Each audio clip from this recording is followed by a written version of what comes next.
Hello, how are you? Welcome to this new video.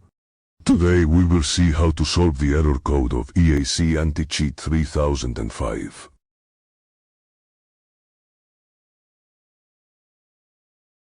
So first of all we must, after having installed Fortnite, we must restart the computer.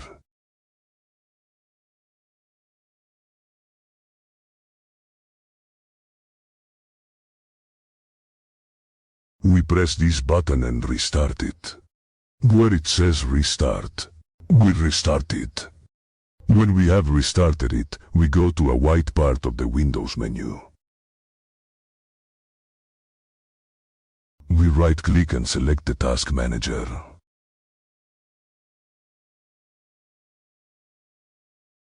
We enter there and see if there is any process of EAC anti-cheat.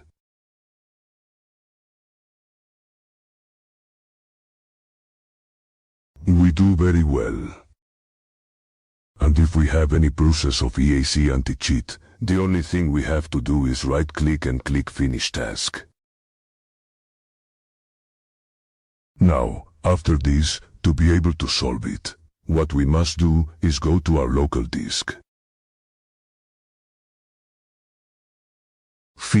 Or to the local disk where we install our Windows, or where we install Epic games. And then we go to Program Files. Then we go to EAC Anti-Cheat EOS. We click. And very important, this file .sys. We right-click. Delete. And we completely delete.